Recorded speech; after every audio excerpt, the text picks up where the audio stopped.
Okay. பிஸ்மில்லாஹிர் ரஹ்மானிர் ரஹீம். அல்ஹம்துலில்லாஹி ரப்பில் ஆலமீன். அஸ்ஸலாத்து வஸ்ஸலாமு அலா சய்யிதில் முர்சலீன் முஹம்மதின் வ ஆலிஹி வஸ்ஸஹ்பிஹி அஜ்மஈன். அம்மா பஅத்.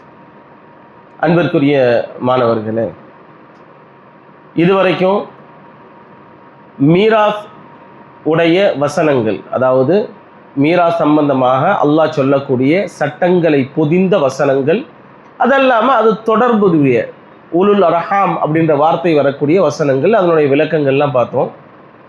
அதே போன்று சில கேள்விகள், இந்த ஆயத்து சம்பந்தமாக எழக்கூடிய கேள்விகள், அதற்குரிய பதில்கள் அப்படின்றதெல்லாம் பார்த்தோம். இப்போ நம்ம பார்க்க போகிறது சபபுன் நுசூல் லிஹாதிஹில் ஆயாத். இந்த வசனம் ஏன் இறக்கப்பட்டது? பொதுவாக பெரும்பாலும் இறை வசனங்கள் ஏதாவது ஒரு காரண காரியத்தின் அடிப்படையில் அல்லாஹ் இறக்கியிருப்பான், சந்தர்ப்ப சூழ்நிலைக்கு ஏற்ப. இப்போ இந்த ஆயத்து ஏன் இறக்கப்பட்டது?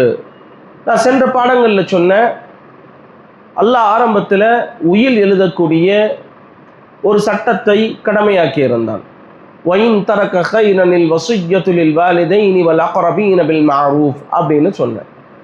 வசியத்து செய்வதை அல்லாஹ் என்ன செஞ்சான்? கடமையாக்கியிருந்தான். ஆனால் எப்போது இந்த வசனம் இறக்கப்பட்டதோ, யுஸ்ஸீகுமுல்லாஹு ஃபி அவுலாதிக்கும் அப்படின்ற வசனம் இறக்கப்பட்டதின் காரணமாக மேற்கூறப்பட்ட வயின் தரக கைரனில் வசியத்து லில் வாலிதைனி வல் அக்ரபீன பில் மஅரூஃப் அப்படின்ற வசனம் என்னவாயிருச்சு? மன்சூஹ் ஆயிருச்சு.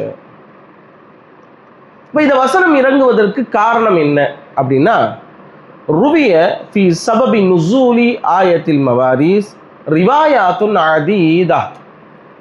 இந்த சபபு நுசூல் தொடர்பாக நிறைய ரிவாயத்துகள் ஹதீஸ் கிதாபுகளில் வரதை பார்க்குறோம். மின்ஹா, ரொம்ப பிரபலமான ஒரு சபபு நுசூல், நிறைய உலமாக்கள் ஆதாரமாக காட்டக்கூடிய ஒரு சம்பவம் அப்படின்னா, மா ஹுவ ஃபி ஸஹீஹைன் அல் புகாரி வல் முஸ்லிம் வஹிய அன்ன இம்ரஅத ஸஅத் இப்னு ரபீஅ.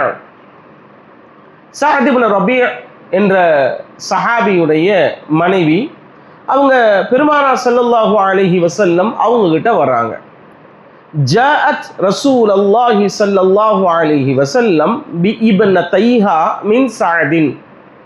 ஸஅத் இப்னு ரபீஅ அவர்கள் மூலமாக பிறந்த 2 பெண் குழந்தைகளை அழைத்து கொண்டு பெருமானாரிடத்துல வந்து சொல்றாங்க, யா ரசூலல்லாஹ், ஹாத்தானி இப்னதா ஸஅத் இப்னு ரபீஅ. இந்த 2 பெண்களும் ஸஅத் இப்னு ரபீஅ உடைய மகள்கள். குத்தில அபூஹுமா ஸஅதுன் மஅக பி உஹத் ஷஹீதன். உஹத் போர்க்களத்தில் உங்களோடு சேர்ந்து போர் புரியும் போது இவர்களுடைய தந்தை ஷஹீத் ஆயிட்டாங்க. அவங்களுக்கு சொத்து இருக்கு கொஞ்சம். அம்மஹுமா, இந்த ஸஅத் இப்னு ரபீஅ உடைய சகோதரர். அம்முனா யார்? இவங்களுக்கு அம்மு. அப்படின்னா யார்? ஸஅத் இப்னு ரபீஅ உடைய சகோதரர். இந்த பெண்களுடைய சித்தப்பாவோ பெரியப்பாவோ, ரெண்டுத்துக்கும் அம்பு தானே. அகத மாலஹுமா, அவர் இந்த பெண்களுடைய சொத்தை, அதாவது இங்க பெண்களுக்கு சேர வேண்டிய சொத்தை எடுத்துக்கிட்டு, ஃபலம் யதஅல்லஹுமா மாலன், 2 பேர்த்துக்குமே எந்த ஒரு செல்வத்தையும் கொடுக்க மறுக்கிறார். ஃபலம் யதஅனா ஃபலம் யத்ருக் அப்படின்னு வைக்கலாம். எதுவுமே அவங்களுக்கு கொடுக்கல. ஏன்னா அந்த காலத்து அரபியனுடைய மைண்ட் செட் என்னவா இருந்துச்சு? பெண்களுக்கு சொத்தில் பங்கு கிடையாது. இப்போ பெண் குழந்தைகளுக்கு எது சொத்தில் பங்கு கொடுக்கணும்னு சொத்தை பிடுங்கிட்டாரு. எனக்கும் கொடுக்கல, பிள்ளைகளுக்கும் கொடுக்கல. மனைவிக்கு ஒரு பங்கு இருக்குல்ல, இவர் யாருக்குமே கொடுக்கல. வலா துன்கஹானி இல்லா பிமாலின், அந்த 2 பெண்களுக்கும் காசு இல்லாமல் திருமணம் செய்து வைக்க முடியாது. அதாவது என்னதான் பெண்கள் மகர் வாங்கிக்கிட்டாலும் அந்த பெண் வீட்டுக்குன்னு ஒரு மரியாதை இருக்குல்ல, இந்த நகையெல்லாம் செஞ்சு பெண்ணை என்ன செய்வாங்க? அனுப்பி வைப்பாங்க. அது காலம் காலமாக இருக்கக்கூடிய பழக்கம். ஆண்கள் வந்து டிமாண்ட் பண்ண தேவையில்லை, ஆண்கள் மகர் கொடுக்கணும். ஆனால் பெண் வீட்டார் அவங்க என்ன செய்வாங்க? பெத்த பிள்ளைக்கு கொஞ்சமாவது நகையை சேர்த்து வைக்கணும், போடணுன்றது வந்து அது எல்லா நாடுகளிலும் இருக்கக்கூடிய ஒரு வழக்கம் தானே. அப்படி தானே? எங்கேயாவது அதில் கருத்து வேறுபாடு இருக்கா? அது இனம், மொழி, மத எந்த விதமான பாகுபாடும் இல்லாமல் எல்லா மக்களிடத்தும் இருக்கக்கூடிய ஒரு பழக்கம். அப்போ அவங்க சொல்கிறாங்க, கொஞ்சம் காசு இருந்தால் என் பிள்ளைகளுக்கு நல்லபடியாக கல்யாணம் முடிச்சு வைக்கலாம், கல்யாணம் முடிச்சு வைக்கிறதுக்கு ஒரு காசு கொடுக்க மாட்டேங்கிறாரு. அப்போ ஸல்லல்லாஹு அலைஹி வஸல்லம் சொன்னாங்க, யக்தில்லாஹு ஃபீ தாலிக, அந்த விஷயத்தில் அல்லாஹ் தீர்ப்பளிப்பான் அப்படின்னு சொல்றாங்க. சொன்ன பின்னால ஜிப்ரீல் அலைஹிஸ்ஸலாம் அவர்கள் வஹியை கொண்டு வருகிறார்கள். எந்த ஆயத்து? ஃபனஸலத் ஆயாத்துல் மவாரிஸ் யூஸிகுமுல்லாஹு ஃபீ அவுலாதிக்கும். இந்த வசனம் இறங்கியது. இறங்கின உடனே பெருமானார் ஸல்லல்லாஹு அலைஹி வஸல்லம் என்ன செஞ்சாங்க? ஆள் அனுப்பி வைக்கிறாங்க. யார்கிட்ட? சஅத் இப்னு ரபீஉடைய சகோதரர்கிட்ட ஆள் அனுப்பி வச்சு சொல்றாங்க சொத்தை எப்படி பங்கிடணும் அப்படின்னு. இப்போ நம்ம ஏற்கனவே கொஞ்சம் படிச்சிருக்கோம்ல, இப்போ சொத்தை எப்படி பங்கிடலாம்? வாரிசுதாரர்கள் யார் யார் இருக்கா? சஅத் இப்னு ரபீஉடைய மனைவி இருக்காங்க, 2 பெண் குழந்தைகள் இருக்காங்க, சகோதரர் இருக்கார். ரைட்டா? இப்போ மனைவிக்கு எவ்வளவு கொடுக்கணும்? நீங்க படிச்சிட்டீங்க, படிச்சதை சொல்லலாம். மனைவிக்கு எவ்வளவு கொடுக்கணும்? 1/4. நல்லா கவனிச்சு சொல்லணும். 1/8 சும்முன்னு கொடுக்கணும். ஏன்? குழந்தைகள் இருக்கு. இப்போ குழந்தைகள் இருந்தால் மனைவிக்கு எவ்வளவு கொடுக்கணும்? 8ல் 1 பங்கு கொடுக்கணும். 2 பெண் குழந்தைகள் இருக்காங்க, அவங்களுக்கு எவ்வளவு கொடுக்கணும்? நிஸ்பா. கவனம், இது ஆரம்ப ஸ்டேஜ். போக போக இதே தப்ப செய்யக்கூடாது. வயின்கானத்து வாஹிதத்தன் ஃபலஹன் நிஸ்ஃப், ஒன்றுக்கு மேற்பட்டு இருந்தா சுலுசா மாதரக். இந்த ஆயத்தை ஞாபகம் வைக்கணும். இந்த ஆயத்தினுடைய அர்த்தங்களை மண்டையில ஏற்றணும். சரியா? அப்போதான் என்ன செய்ய முடியும்? டக்கு டக்குன்னு இந்த மஸ்அலாவுக்கெல்லாம் பதில் சொல்ல முடியும். சரியா? ஆரம்ப நிலை நானே சொல்லிடுறேன். அப்போ பெண் குழந்தைகள் 2 பேர் இருந்தால் அவங்களுக்கு சுலுசான்னு கொடுக்கணும் இல்லையா? அல்லாஹ் அப்படி தான் சொல்கிறான், சுலுசா மா தரக் அப்படிங்கிறான். இப்போ சுலுசான் அப்படின்றது 2/3, 66.67%. அந்த மனைவிக்கு 1/8, 12.5% கொடுத்தாச்சா? இப்போ எவ்வளோ கொடுத்துருக்கோம்? 79.17 போச்சு. மிச்சம் இருக்கிறது 20.83% இருக்கு. இதை யாருக்கு கொடுக்கணும் அப்படின்னா அந்த மையத்துடைய சகோதரருக்கு கொடுக்கணும். நல்லா கவனிக்கணும். ஆண் குழந்தை இருந்தால் மையத்துடைய சகோதர சகோதரிக்கு சொத்துல பங்கு கிடைக்காது. நல்லா கவனிக்கணும். சரியா? ஏன்னா ஆண் குழந்தை என்பவன் ஒட்டுமொத்த சொத்துக்கும் வாரிசாகுவான். என்ன மிச்சம் வருதோ அத்தனையும் வலிச்சு எடுத்துக்குவான்.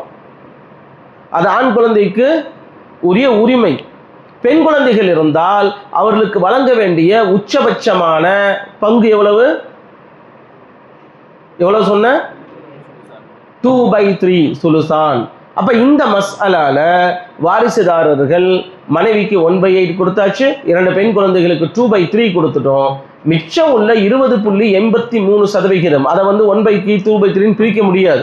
பிரிக்கலாம், ஆனால் அது கொஞ்சம் டீட்டெயிலாக போகும். நான் ரொம்ப ஷார்ட்டாக சொல்கிறேன். இதை ஃப்ராக்ஷன்ஸ் போடும்போது கொஞ்சம் ஈஸியாக இருக்கும் உங்களுக்கு புரிகிறதுக்கு. கரெக்டா? அப்போ மிச்சம் எவ்வளோ இருக்கோ அத்தனையும் யாருக்கு கொடுக்கணும்? அந்த சகோதரனுக்கு கொடுக்கணும். இப்போ ஸல்லல்லாஹு அலைஹி வஸல்லம் அப்பவே இந்த ஃபத்வாவை கொடுத்து அனுப்புகிறாங்க. எப்படி சொல்கிறாங்க? அன் ஆதி இப்னதை சஅத் அஸ்-சுலுஸைன். அந்த சகோதரனுக்கு அறிவுறுத்துறாங்க, நீ சஅதுடைய சொத்துல 3ல் 2 பங்கை அந்த 2 பெண் குழந்தைகளுக்கும் கொடுத்துரு. உம்மஹுமா அஸ்-சுமன், சஅதுடைய மனைவிக்கு 1/8 கொடுத்துரு. ஒமா பக்கிய ஃபஹுவ லக்க, உனக்கு மிச்சம் என்ன இருக்கோ அதுவே உனக்கு. சிம்பிள் ஆயிடுச்சா? ஸோ இந்த சம்பவம் தான் இந்த ஆயத்துல் மீராஸ் இறங்குவதற்கு காரணம் அப்படின்னு சொல்றாங்க. இன்னொரு ரிவாயத் என்னன்னா, ஒருவிய அன்னஹா நஸலத் ஃபி ஷஅனி அப்துர் ரஹ்மான் இப்னு சாபித் ரலியல்லாஹு அன்ஹு அஹி ஷாயிர் ரசூல் ஹஸ்ஸான் இப்னு சாபித் ரலியல்லாஹு அன்ஹு. ஹஸ்ஸான் இப்னு சாபித்துடைய பெருமானாருடைய அவைக்கவிஞர் ஹஸ்ஸான் இப்னு சாபித் ரலியல்லாஹு தஆலா அன்ஹு இல்லையா? இன்னல்லாஹு யுஅய்யிதுக பிரூஹில் குதுஸ் அப்படின்னு பெருமானார் ஸல்லல்லாஹு அலைஹி வஸல்லம் அவர்களிடத்துல துஆவை பெற்ற ஹஸ்ஸான் ரலியல்லாஹு அன்ஹு, அவருடைய சகோதரர் அப்துர் ரஹ்மான் இப்னு சாபித் அவங்க வஃபாத் ஆயிட்டாங்க. வதரக இம்ரஅத்தன் யுகாலு லஹா உம்மு குஹா. அவருக்கு ஒரு மனைவி இருந்தாங்க, பிள்ளைகள் இல்லை. சரியா? மனைவி இருந்தாங்க, மனைவி பேரு உம்மு குஹா. இதல்லாம வதரக ஹம்ஸ அகவாத்தின், இதெல்லாம 5 சகோதரிகள் இருந்தார்கள். இப்போ நம்ம என்ன விளங்கணும் அப்படின்னா, அப்துல் ரஹ்மான் இப்னு சாபித், ஹஸ்ஸான் இப்னு சாபித் ரலியல்லாஹு அன்ஹுக்கு பின்னாடி வஃபாத்தா இருக்காங்க. ஏன்னா ஒருவேளை இவங்க உயிரோடு இருக்கும்போது வஃபாத்தா இருந்தா ஹஸ்ஸான் ரலியல்லாஹு அன்ஹு வாரிசா வந்திருப்பாங்க. புரியுதா? இப்போ ஹஸ்ஸான் இப்னு சாபித்துடைய தம்பியா இருக்கலாம் அப்துல் ரஹ்மான் இப்னு சாபித். இப்போ அப்துல் ரஹ்மான் அவங்க வஃபாத் ஆகும்போது அவங்களுக்கு இருந்த வாரிசார்கள் யாரு? ஒரு மனைவி, 5 சகோதரிகள். فجاء ورثة من الرجال يأخذون المال. அப்ப என்ன செஞ்சிட்டாங்க? ஆண் வாரிசுகள். அப்ப இங்கே இப்படி வச்சுக்குவோம், ஃபஜாஅ வரஸத்து மின் ரிஜால் அப்படின்னா ஹஸ்ஸான் இப்னு சாபித் ரலியல்லாஹு அன்ஹுலாம் அவருடைய சகோதரர் யார் யாரெல்லாம் இருந்தாங்களோ அவங்க என்ன பண்ணிட்டாங்க? சொத்தை மொத்தமாக எடுத்துக்கிட்டாங்க. பெண்களுக்கு எதுவும் கொடுக்க முடியாதுன்னு சொல்லிட்டாங்க. ஆக்சுவலாக பெண்களுக்கு கொடுக்கணும் இல்லை, மனைவிக்கு கொடுக்கணும், சகோதரிகளுக்கு கொடுக்கணும் இல்லை, ஏன்னா பிள்ளைகள் இல்லை. இப்போ ஃபஷக்கத் உம்மு குஹா இலன் நபி ஸல்லல்லாஹு அலைஹி வஸல்லம் ஃபனஸலத் ஆயத்துல் மவாரிஸ். அப்போ அவங்க உம்மு குஹா என்ன செஞ்சாங்க? ஸல்லல்லாஹு அலைஹி வஸல்லம்ட்ட வந்து கம்ப்ளைண்ட் பண்ணாங்க. அப்போது இந்த வசனம் இறங்கியது. எதுவாக இருந்தாலும் சரி, ஐயம்மா கான், எந்த நிகழ்வு காரணமாக இருந்தாலும் சரி, இந்த ஆயத்து என்பது ஆயத்துல் மீராஸுடைய அடிப்படை நோக்கம் என்ன? இந்த 2 சம்பவங்கள்லையும் ஒரு காமனான ஒரு பாயிண்ட் இருக்கு. என்னது அது? பெண்களுக்கு சொத்து வழங்குதல். ரைட்டா? ஃபக்கத் நஸலத் பிஸபபி ஹிர்மானின் நிசாயி மினல் மீராத். பெண்களுக்கு சொத்தில் பங்கு கொடுப்பது தடுக்கப்பட்டதை நீக்குவதற்காக வேண்டிய அல்லாஹ் இந்த ஆயத்துல் மவாரிஸை இறக்கி வைத்தான். சரியா? இப்போ இந்த ஆயத்துல் மீராஸ் மொத்தம் 3 ஆயத்துகள். இந்த மீராசுடைய ஆயத்துகள் அர்த்தம்லாம் நம்ம பார்த்துட்டோம். இதிலிருந்து என்ன என்ன சட்டங்களை எடுக்கலாம் நான் ஏற்கனவே வாசிக்கும் போதே ஒவ்வொன்றா சொன்னேன். சரியா? திரும்ப அதை ரீகால் பண்ற மாதிரி என்ன பண்றாங்கன்னா, இன்னும் விளக்கமாக ஒவ்வொரு வார்த்தைக்கும் என்ன செய்யறாங்க? விளக்கம் சொல்றாங்க. கவனிப்போமா? யுஸ்தஃபாது மின் ஆயாத்தில் மவாரிஸ். இந்த மீராசுடைய சம்பவங்கள், அந்த வசனங்கள், இதிலிருந்து நமக்கு கிடைக்கக்கூடிய ஃபாயிதாக்கள் என்ன, என்னென்ன விஷயங்கள் நமக்கு கிடைக்குது அப்படின்னா, முதல்ல அஹ்காமுல் பனீன் வல் பனாத், ஆண் குழந்தைகள் மற்றும் பெண் குழந்தைகளுடைய சட்டங்கள். பெண் குழந்தைக்கு எவ்வளோ பங்கு கொடுக்கணும், ஆண் குழந்தைக்கு எவ்வளோ பங்கு கொடுக்கணும் அப்படின்றதுடைய சட்டங்களை அல்லாஹ் முதல்ல சொல்கிறான். ஏன்னா ஆரம்பிக்கும் போது யூஸ்ரீக்குமுல்லாஹு ஃபி அவுலாதிக்கும்னு ஆரம்பிக்கிறான் இல்லையா? அவங்களுடைய பிள்ளைகளுடைய விஷயத்தில் நான் ஏற்கனவே அதெல்லாம் சொல்லிட்டேன். பிள்ளைகள் தான் சொத்தினுடைய முதல் உரிமைதாரர்கள். எனவே அவங்களுடைய விஷயத்தை சொல்லிட்டு முதலாக அல்லாஹ் சொல்லக்கூடிய சட்டம் அவ்வலன் கௌலுஹு தஆலா லிஸ்ஸகரி மிஸ்லு ஹஃதில் உன்சயைன். என்ன அர்த்தம்? 2 பெண்களுக்கு உரிய பங்கு ஒரு ஆணுக்கு சமமானது.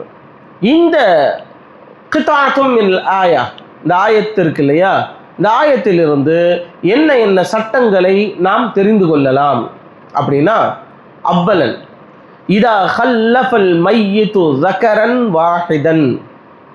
நல்லா கவனிக்கணும். இந்த லிஸ்ஸக்கரி மிஸ்லு ஹஃதில் உன்சயைன் வச்சு என்ன செய்யலாம்? ஈஸியாக சொத்தை பங்கு பிரிச்சிடலாம்.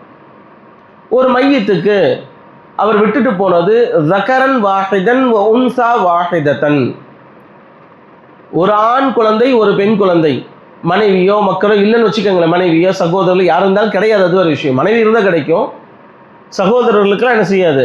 கிடைக்காது. அப்போ என்ன செய்வாங்க? இக்தஸமா அல் மால பைனஹுமா, அந்த 2 பேரும் ஒட்டுமொத்த சொத்தையும் தங்களுக்குள் பிரித்து கொள்வார்கள், பங்கு பிரிச்சுக்குவாங்க. எப்படி பங்கு பிரிப்பாங்க? எந்த அடிப்படையில் பங்கு பிரிப்பாங்க? லிஸ்ஸகரி ஸஹ்மான் வலில் உன்சா ஸஹ்முன் வாஹித். ஆணுக்கு 2 பங்கு, பெண்ணுக்கு 1 பங்கு. இப்போ சிம்பிளாக எப்படி பிரிக்கலாம்? 2/3 1/3 முடிஞ்சு. ஆணுக்கு 66.67, பெண்ணுக்கு 33.33%. உதாரணமாக 1 லட்ச ரூபா சொத்து இருந்துச்சுன்னா 66,667 ரூபாய் ஆணுக்கு கொடுக்கணும், 33,333 ரூபாய் பெண்ணுக்கு கொடுக்கணும். முடிஞ்சா? இல்லை ஏதாவது ப்ராப்ளம் வருமா? கிளியர். இதா கானல் வரசா. இப்போ அடுத்த சட்டம். இப்போ மையத்துக்கு ஒரு ஆண் ஒரு பெண் அல்ல, அவருக்கு 4 ஆம்பளை பிள்ளைங்க 7 பொம்பளை பிள்ளைங்கன்னு வச்சுக்கோங்க உதாரணத்துக்கு. என்ன செய்யறது? இதா கானல் வரசா ஜம்அம் மினல் துகூரி வல் இனாஸ். ஆண் குழந்தைகளும் பெண் குழந்தைகளும் மொத்தமா இருக்காங்க, நிறைய பேர் இருக்காங்க. இப்போ என்ன செய்வீங்க? ஃபைன்னஹும் எரிசூனல் மால். அந்த பிள்ளைகள் சொத்தில் பங்கு வாரிசாகுவார்கள். ஆனால் எந்த அடிப்படையில் பங்கு பிரிக்கணும்? லிஸ்ஸக்கரி லிஅஃபல் உன்சா. லிஸ்ஸக்கரி லிஅஃபல் உன்சா. ஆண் குழந்தை 2 பங்கு, பெண்ணுக்கு 1 பங்கு. அப்போ நான் சொன்னேன் இல்லையா, இப்போ 4 ஆண் குழந்தைகள் 7 பெண் குழந்தைகள், சொத்தை எத்தனை பங்காக பிரிக்கணும்? நிறைய பங்காக பிரிக்கணும். 15 பங்காக வைக்கணும். சிம்பிளாக நான் சொல்கிறேன். ஏன்னா ஆணுக்கு 2 பங்கு வச்சுக்க இல்லையா. ஸோ 4 × 2 8 ஆக்கிடணும். பெண்ணு 7 பெண் குழந்தைகள், அது வந்து 1:1 தான். ஸோ என்னாச்சு? 8 + 7 15 ஷேர்ஸாக போடணும். 15 ஷேர்ஸ் போட்டோம் அப்படின்னா ஒரு ஷேர் எவ்வளோ வரும்? 6.67 வரும். எக்ஸாக்டாக நான் வந்து ஒரு அப்ராக்சிமேட்டாக சொல்கிறேன், 6.67. இது எல்லாமே வந்து நான் அப்ராக்சிமேட்டாக மைண்ட் கணக்குலேயே தான் சொல்லிட்டு இருக்கேன் உங்களுக்கு. 6.67 என்றது 1 பங்கு. 15 பங்கா பிரிக்கணும் இல்லையா? கரெக்டா? அப்ப 15 பங்கா பிரிச்சு 6.67 ஆணுக்கு எவ்வளவு கொடுக்கணும்? 12. என்னாச்சு? 33. 6.67 × 2 13.34. ரைட்டா? சரி, கணக்கு தப்பு கணக்கு மிஸ் ஆகக்கூடாது. 13.34 13.34% ஒரு ஆண் பிள்ளைக்கு, ஒரு பெண் பிள்ளைக்கு 6.67%.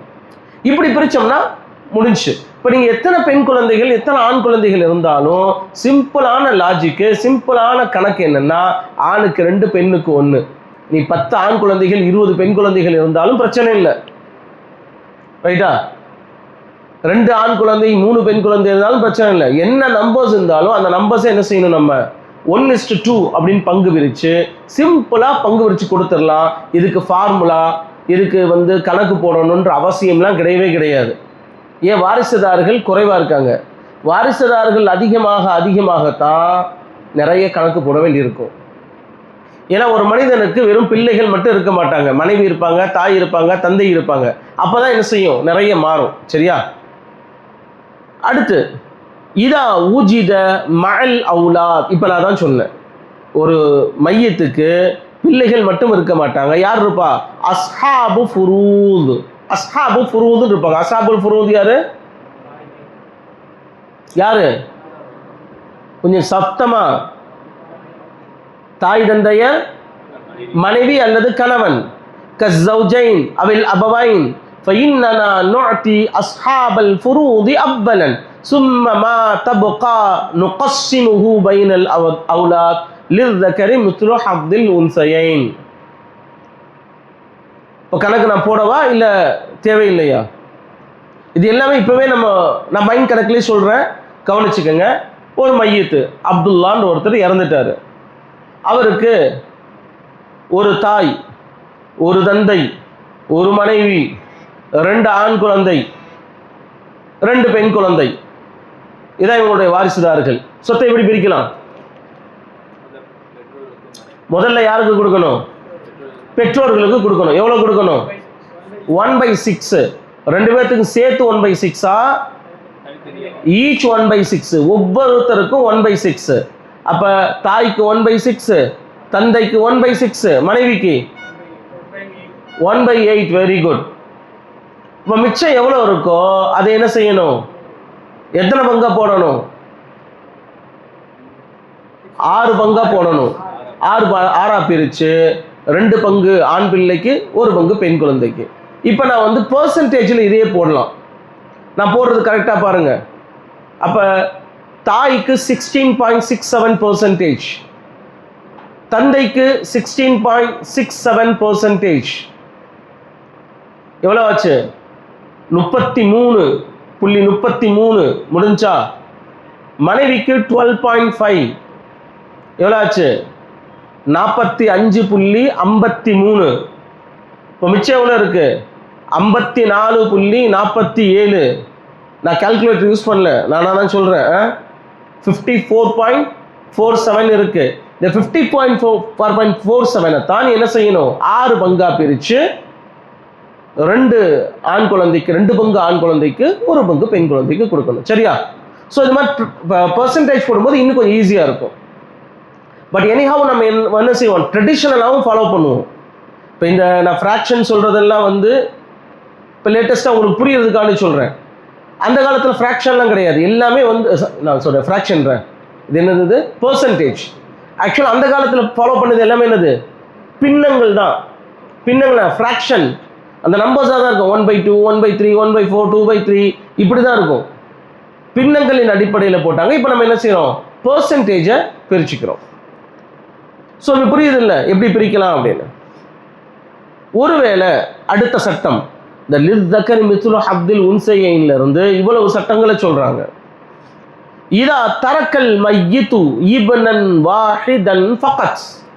நான் சொன்னேன்ல, மையத்துக்கு வேறு யாருமே இல்லை, ஒரே ஒரு மகன் இருக்கான் அப்படின்னா ஃபைன்னஹு யஹுது குல்லல் மால், அவன் ஒட்டுமொத்த சொத்தையும் அவன் ஒருத்தனை எடுத்துக்குவான். இதில் ஆயத்தில் வருது அப்படி? ஆயத்தில் இபுன்ற வார்த்தையே வரல. ஒயின்கானத்து வாஹிதத்தன்னு பின்த்துன்னு இருக்கு, ஆனால் இபுன் இருக்கா? இல்லை. அப்போ எப்படி நம்ம இந்த சட்டத்தை எடுக்கிறோம்? ஹாதா ஒயின்கானத்தில் ஆயா லம் தனுஸ் அலைஹி ஸராஹதன். இந்த ஆயத்து தெளிவாக இதை நஸ்ஸாக கூறாவிட்டாலும் கூட எப்படி இந்த சட்டத்தை நம்ம எடுக்கிறோம் அப்படின்னா, இல்லா அன்னனா நஸ்ததிஉ இத்ராகஹு மின் மஜ்மூஇல் ஆயத்தைன், 2 ஆயத்துக்களை ஒன்றிணைத்து நம்ம என்ன செய்யலாம்? இந்த சட்டத்தை எடுத்துக்கலாம். ஏன்னா முதல் வார்த்தை அல்லாஹ் சொல்றது லிஸ்ஸகரி மிஸ்லு ஹத்தில் உன்சையைன். இப்போ இந்த ஆயத்து என்ன சொல்லுது? அலா அன்ன நஸீபஸ்ஸகரி அலா அன்ன நஸீபஸ்ஸகரி மிஸ்லு ஹத்தில் உன்சையைன், ஆணுடைய பங்கு என்பது 2 பெண்களுடைய பங்குக்கு இணையானது அப்படிங்கிறான். இப்போ இன்னொரு இடத்துல அல்லாஹ் சொல்றான், அதை தொடர்ந்து இன்கானத்து வாஹிதத்தன் ஃபலஹன் நிஸ்ஃபு, பெண் குழந்தை ஒரே ஒருத்தியாக இருந்தால் அவளுக்கு பாதி கொடுக்கணுன்றான். ஸோ இந்த லாஜிக் அதை அப்படியே அப்ளை பண்ணு. ஒரே ஒரு ஆண் குழந்தை என்ன செய்யணும்? முழு சொத்தை உனக்கு கொடுத்துடணும், அவ்வளோதான். As simple as that. எந்த விதமான குழப்பங்கள்லாம் தேவையே இல்லை. فَيَلْزَمُ مِنْ مَجْمُوعِ الْآيَتَيْنِ أَنْ نَصِيبَ الْإِبْنِ إِذَا انْفَرَدَ جَمِيعَ الْمَالِ. அப்போ ஒரே ஒரு பையன் மட்டும்தான் இருக்கான், அந்த மையத்துக்கு மனைவி இல்லை, அத்தை அம்மா இல்லை, ஒருவேளை சகோதர சகோதரிகள் இருந்தாலும் சொத்தில் பங்கு வராது. ஒரே ஒரு பையன் தான் இருக்கானா, அந்த பையன் ஒட்டுமொத்த சொத்துக்கும் வாரிசாகி விடுவான். சரியா? சரி, அடுத்து ஒரு கேள்வி வரலாம். யூசிக்குமுல்லாஹு ஃபீ அவுலாதிக்கும் அல்லாஹ் சொல்றானே, அது வந்து வெறும் மகன் மட்டுமல்ல, பேரன், எள்ளு பேரன், கொள்ளு பேரன்லாம் அடங்குவான்னு சொன்னமே. அப்ப ஒரு மனிதனுக்கு மகன் இல்லை என்று சொன்னால் அந்த பேரன் மகனுடைய அந்தஸ்தில் வந்துடுவான். மகன் இல்லை என்றால் மட்டும்தான், நல்லா கவனிச்சுக்கோங்க, மகன் இல்லைனா மட்டும்தான் பேரனுக்கு தாத்தாவுடைய சொத்துல பங்கு உண்டு. அந்த மையத்திற்கு மகன் இருந்தால் பேரனுக்கு சொத்தில் எந்த விதமான உரிமையும் கிடையாது. தாத்தா சொத்து பேரனுக்குன்ற சட்டம்லாம் கிடையவே கிடையாது. அப்ப பேரன் என்பவன் அவுலாதுல் இப்ன், மையத்துடைய பிள்ளையின் மகன்கள், யகூமூன மகாமல் அவுலாத் இதா அதிமு, பிள்ளைகளுடைய அந்தஸ்தில் அவர்கள் இருப்பார்கள். எப்போ? பிள்ளைகள் இல்லை என்றால். மகன் இல்லைன்னா பேரன் வருவான், மகன் இருந்தான்னா பேரன் வரமாட்டான். ஏன்னா அதனுடைய நோக்கம் தான் அல்லாஹ் சொல்றது, யூசிக்குமுல்லாஹு ஃபீ அவுலாதிக்கும் யதனாவலு அல் அவுலாத சுல்பியின் வ அவுலாதல் இப்னி மஹ்மா நஸலு பில் இஜ்மாஇ. அப்ப அவுலாது சுல்பியின், சுல்பின்னா என்ன? நம்முடைய முதுகந்தண்டிலிருந்து பிறந்தவர்கள். அப்படிதானே? ஹதீஸ்ல தான் வருது, மின் அஸ்லாபி ஆதம் அப்படின்னா ஹதீஸ் வருது இல்ல? அப்ப ஒரு மனிதனுடைய உண்மையான பிள்ளை அப்படின்றவன் யாரா இருக்க முடியும்? சுல்புல இருந்து, அவனிலிருந்து பிறந்தவனா இருக்கணும். யாரு? அவன் மூலமாக பிறந்தவன், அவன் மட்டும்தான் பிள்ளைன்னு சொல்ல முடியும். வளர்ப்பு மகன் சொந்த பிள்ளையாக கருதப்படக்கூடாது. இப்ப அவுலாது அப்படின்னு சொன்னா, நான் என்னை பிள்ளையா தான் வளர்த்தேன், இப்ப அவனுக்கு சொத்துல பங்கு தரலாமான்னு கேட்டா ஒரு பைசாக்கு உரிமை கிடையாது. வசியத்து செய்யலாம், வளர்ப்பு பிள்ளைக்கு என்ன செய்யலாம்? வசியத்து செய்யலாமே தவிர சொத்தில் அவனுக்கு சட்ட பிரகாரம் உரிமை கிடையாது. இப்ப இந்திய சட்டத்தை எடுத்துக்கிட்டீங்கன்னா, அடாப்டட் சன்னுக்கு என்ன இருக்கு? சொத்துல பங்கு உண்டு. But as per Islamic jurisprudence, adopted சன்னுக்கு, வளர்ப்பு மகனுக்கு சொத்துல பங்கு இல்லை. இப்ப இதை உறுதிப்படுத்துவதற்காக வேண்டியதான் அல்லாஹ் என்ன செஞ்சான்? குர்ஆன்ல ஒரு வசனத்தை இறக்கி வச்சான் இல்லையா? குர்ஆன்ல பெயர் கூறப்பட்ட ஒரே சஹாபி யாரு? ஸைத் இப்னு சாபித் ரலியல்லாஹு தஆலா அன்ஹு. ஃபலம்மா கல்லா ஸைத் மின்ஹா வதரன் ஸப்பஜ்னாகஹா அப்படின்னு அல்லாஹ் சொல்றான். ஏன் ஸைத் ரலியல்லாஹு தஆலா அன்ஹு பேரை இதை சொல்றான் அப்படின்னா, ஸைனப் ரலியல்லாஹு தஆலா அன்ஹாவை ஸைத் ரலியல்லாஹு தஆலா அன்ஹு அவர்கள் திருமணம் செய்திருந்தார்கள். அவங்க யாரு? ஸைனப் ரலியல்லாஹு தஆலா அன்ஹா பெருமானார் ஸல்லல்லாஹு அலைஹி வஸல்லம் அத்தை மகள், மாமி மக. அவங்கள என்ன செஞ்சாங்க? ஸைத் ரலியல்லாஹு தஆலா அன்ஹுக்கு கல்யாணம் முடிச்சு வச்சாங்க. ஆனா இரண்டு பேருக்கு மத்தியில கருத்து வேறுபாடு. என்னதான் இருந்தாலும் ஒரு குறைஷி இல்லையா? இப்ப ஸைத் இப்னு சாபித் கொஞ்சம் அவங்களுடைய அந்தஸ்தை குறைஞ்சவங்கனால இரண்டு பேருக்கு மட்டும் கருத்து வேறுபாடு ஏற்பட்டு தலாக் ஆயிருச்சு. அதற்கு பின்னால் பெருமானார் ஸல்லல்லாஹு அலைஹி வஸல்லம் அவர்களுக்கு அல்லாஹ் திருமணம் செஞ்சு வச்சதா சொல்றான். பெருமானாருடைய திருமணங்கள் எதையுமே நான் செஞ்சு வச்சேன் அல்லாஹ் சொல்லல. இந்த இடத்துல மட்டும் சொல்றான், ஸப்பஜ்னாகஹா, அந்த பெண்ணை உங்களுக்கு நான் திருமணம் செய்து வைத்தேன். ஏன்? தொடர்ந்து என்ன வசனம்? ஸப்பஜ்னாகஹா லிகை லா யகூன அலல் முஃமினீன ஹரஜுன் ஃபி அஸ்வாஜி அத்இயாஇஹிம் இதா கலவ் மின்ஹுன்ன வதரா. மூமின்களுக்கு எந்த சிரமமும் வரக்கூடாது. என்ன சிரமம் வரும்? வளர்ப்பு மகன் என்ற ஒரு கான்செப்ட் அப்ப இருந்துச்சு. முத்தபன்னான்னு சொல்லுவாங்க அரபியில். அதுக்கு பேரு என்னது? முத்தபன்னா. முத்தபன்னா அப்படின்னா வளர்ப்பு மகன்.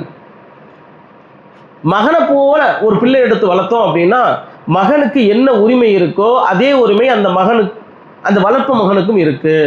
இப்ப அந்த அடிப்படையில சொத்துல பங்கும் கொடுக்கலான்ற ஒரு வளமை இருந்தது. சரியா?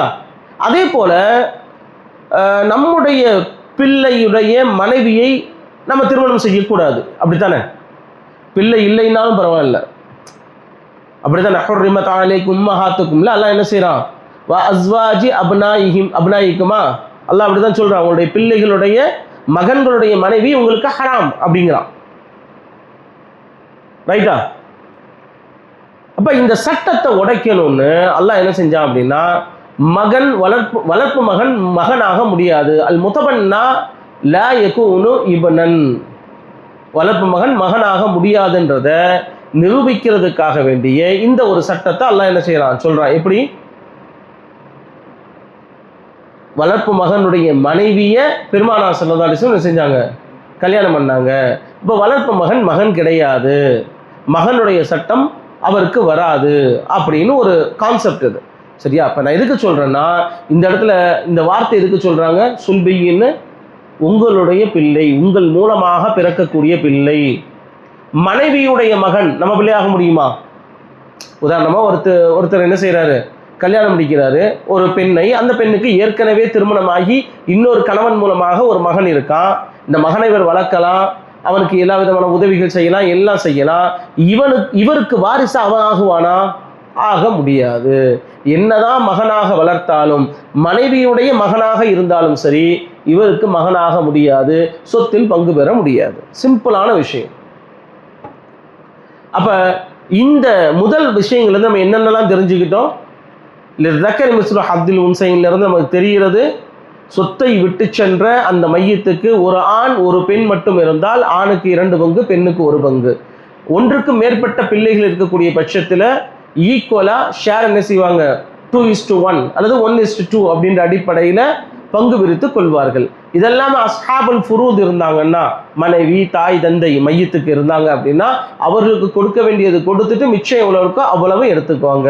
ஒரே ஒரு மகன் இருந்தான் என்று சொன்னால் ஒட்டுமொத்த சொத்துக்கும் அவன் ஒருவனே வாரிசாகி விடுவான்.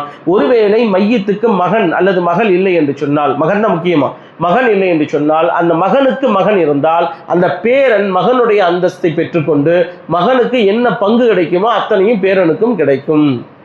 சரியா? இதுதான் இந்த முதல் லிதக்கரி மிஸ்லு ஹத்தில் உன்சையிலிருந்து நமக்கு தெரியக்கூடிய மகன்கள் மற்றும் மகள்களுக்கு கொடுக்கக்கூடிய சொத்தினுடைய விவரம். கிளியரா? ஏதாவது டவுட் இருக்கா அதுல? இப்ப முதல்ல யாருக்கு கொடுக்கணும்? பிள்ளைகளுக்கு கொடுக்கணும். அதுக்கடுத்து தாய் தந்தை. நான் அழகா அன்னைக்கு சொன்னேன் இல்லையா, நம்ம பெற்றது நம்மளை பெற்றவங்க. இப்போ நம்மை பெற்ற தாய் தந்தைக்கு எவ்வளவு கொடுக்கணும்? ஏன்னா அல்லாஹ் அதைத்தான் தொடர்ந்து சொல்கிறான்.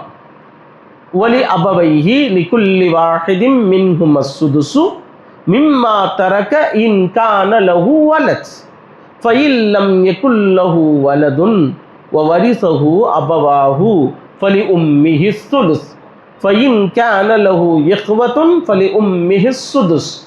இந்த வசனத்துடைய அர்த்தத்தையும் நான் ஏற்கனவே சொல்லிட்டேன். இப்போ விளக்கத்தை மட்டும் என்ன செய்வோம் பார்ப்போம். ஏற்கனவே படித்தது தான், இருந்தாலும் நுணுக்கமாக சில விஷயங்களை கவனிப்போம். துர்ஷிது ஹாதிஹில் ஆயா இலல் அஹ்காமில் ஆத்தியா. சில முக்கியமான சட்டங்களை இந்த வசனங்கள்ல வந்து நம்ம பார்க்குறோம். முதல் சட்டம், அல் அபு வல் உம்மு யஅஹுது குல்லு வாஹிதின் மின்ஹுமா அஸ்ஸுதுஸ இதா கான லில் மையிதி ஃபர்உன் வாரிசுன். நல்லா கவனிக்கணும். மையத்துக்கு பிள்ளைகள் இருந்தால் அத்தாவுக்கும் அம்மாவுக்கும் எவ்வளோ கொடுக்கணும்? 1/6 சேர்த்தா லிகுல்லி வாஹிதின் மின்ஹும் அஸ்ஸுதுஸு. அப்படிதான் நல்லா சொல்றான். அவங்க ஆளுக்கு ஒவ்வொருவருக்கும் 1/6 என்ன செய்யணும்? கொடுக்கணும். சரியா? இரண்டாவது, இதா லம் யகுன் மஅல் அபவைன். இதா லம் யகுன் மஅல் அபவைன், தாய் தந்தையோரு யாருமே இல்லைன்னு வச்சுக்கோங்களேன். இதா லம் யகுன் மஅல் அபவைன் அஹதும் மினல் அவுலாத், அதாவது பிள்ளைகள் எதுவும் இல்லை என்று சொன்னால் ஃபஇன்னல் உம்ம தரிசு சுலுசல் மால் வல் பாக்கி ஹுவஸ் சுலுசான் இரிசுல் அபு. ஏற்கனவே சொன்னல, மையத்துக்கு ஒரு மகன் ஒரு மகள் இருந்தால் மகனுக்கு 2 பங்கு, பெண்ணுக்கு மகளுக்கு 1 பங்கு. அதே கான்செப்டை இங்கே கொண்டு வா.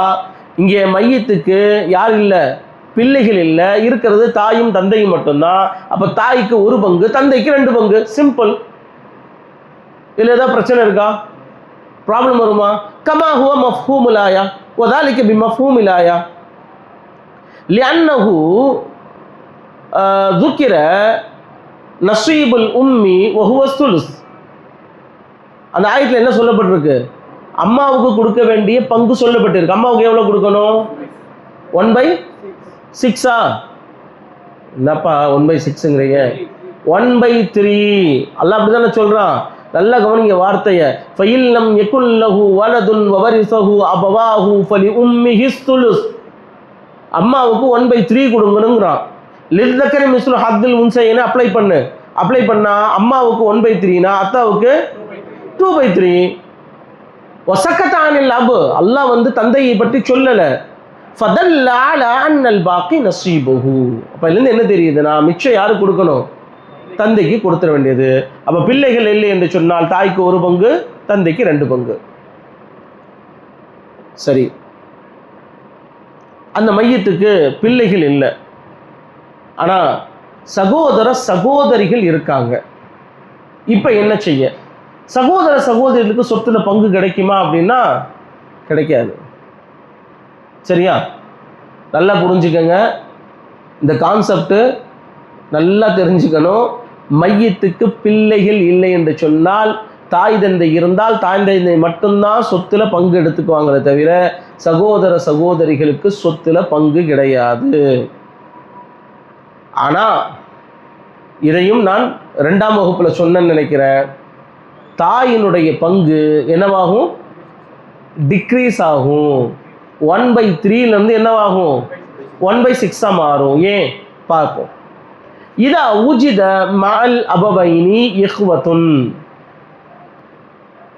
இதுவும் அல்லாஹ் நுட்பமா சொல்றான்.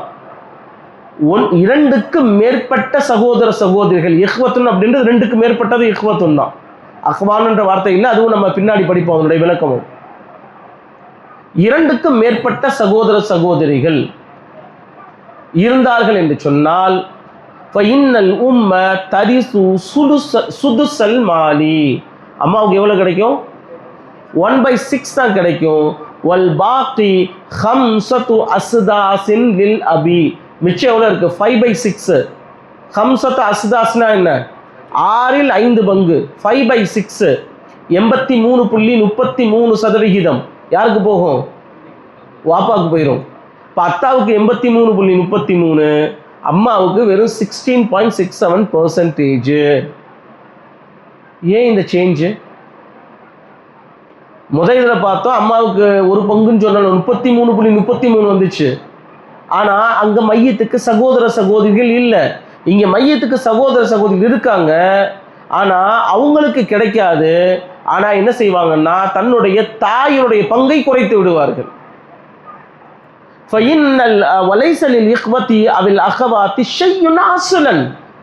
புரியுதா தம்பி?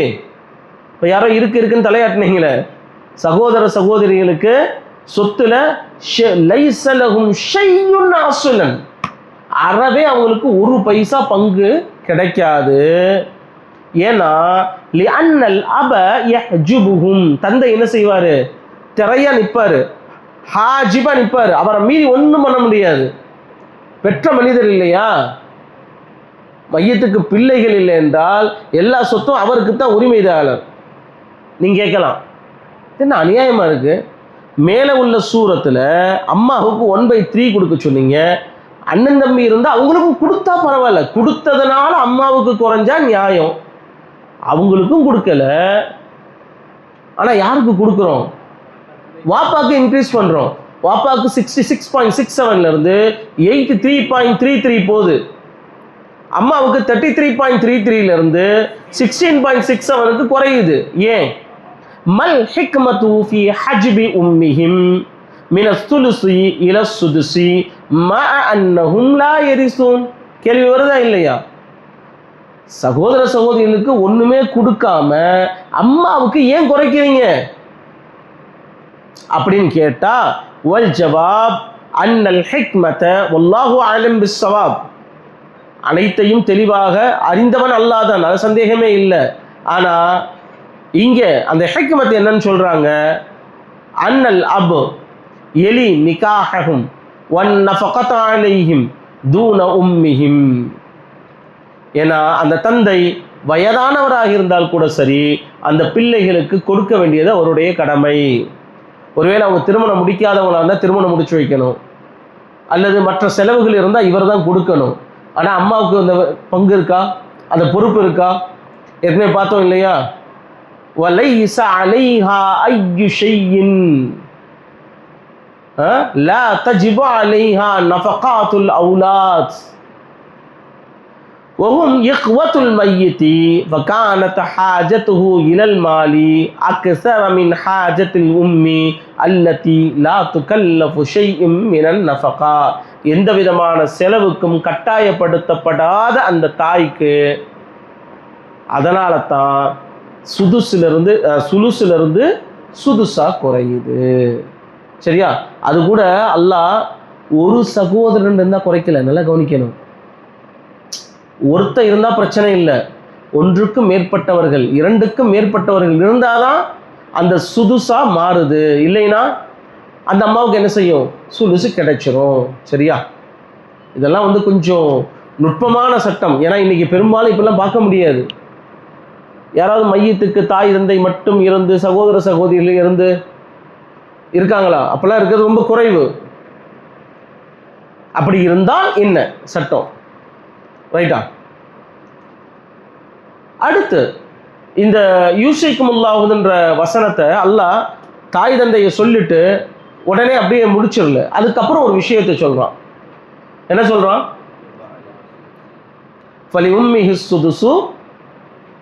அதுக்கடுத்து என்ன சொல்றான்? மின் பஅதி வஸிய்யத்தின் யூஸி பிஹா அவ் தைனின். ஒரு மனிதன் மரணம் அடைந்து விட்டால் 4 விஷயங்கள் செய்யணும். முதல்ல என்ன பண்ணணும்? கஃன் இடணும் இல்லையா? குளிப்பாட்டி கஃன் இடணும். அப்படித்தானே? கரெக்டா இல்லையா?